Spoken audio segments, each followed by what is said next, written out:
Bonjour frères et sœurs et merci de votre fidélité. La vie de quelqu'un, même dans l'abondance, ne dépend pas de ce qu'il possède. Cette histoire d'héritage qu'on demande à Jésus de trancher n'est qu'un prétexte pour l'évangéliste. En effet, la vraie question n'est pas de savoir si Jésus doit intervenir ou non dans le partage de l'héritage. La vraie discussion se fait autour de la vraie richesse, celle de la vie. À quoi? À qui notre cœur s'attache-t-il? Vers quoi tendons-nous? Quel sens donnons-nous à notre vie jusque dans nos choix quotidiens? Si la vie ne se vit que sur terre, et si la mort est une fin, alors en effet, profitons à plein de ce temps terrestre pour ramasser et se faire plaisir. Et en même temps, faut-il ne penser qu'à son bonheur personnel au détriment de celui des autres? Si la vie terrestre est un passage en vue de Dieu, alors il en va tout autrement. Mais il est vrai que certains courants chrétiens disent que quand on est de bons croyants, tout nous réussit, et que lorsqu'il arrive un malheur dans notre vie, c'est Dieu qui nous punit. La parabole offerte par Jésus nous dit justement tout le contraire. La vie de quelqu'un, même dans l'abondance, ne dépend pas de ce qu'il possède. La bénédiction de Dieu ne se mesure pas à la réussite sociale ou financière. Elle ne se mesure pas non plus à nos échecs, à la maladie ou à la mort. La bénédiction de Dieu se mesure aux bienfaits que nous recevons en nous, la paix, la joie, la tendresse, l'amour, le pardon, le partage, le sens de Dieu, le sens des autres. Peut-on vivre comme si tout ne dépendait que de soi?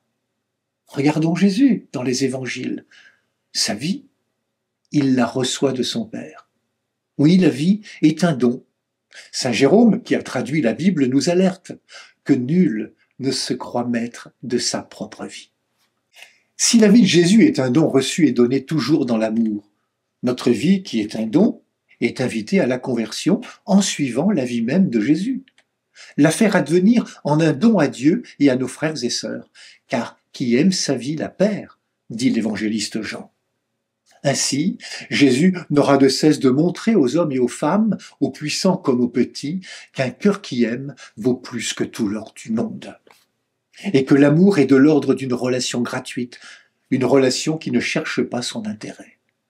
Ainsi, aux yeux de Dieu, ce n'est pas ce que nous possédons, même si nous en sommes fiers, qui donne du prix à l'homme.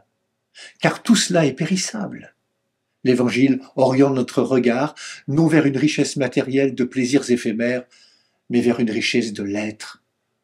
Ce qui donne du prix aux yeux de Dieu, c'est ce que l'homme est et peut devenir. Le bonheur de l'homme, pour Dieu, passe nécessairement par le bonheur de l'autre. Oui, Seigneur, apprends-nous la vraie mesure de nos jours, afin qu'en faisant un bon usage des biens qui passent, nous puissions dès à présent et pour toujours nous attacher aux biens qui ne passeront pas. Ce bien n'est pas une chose, c'est la personne de Jésus-Christ. Puissions-nous dire aujourd'hui encore, comme l'apôtre Paul, pour moi, vivre, c'est le Christ. Bonne journée à toutes et à tous, prenez bien soin de vous et des autres.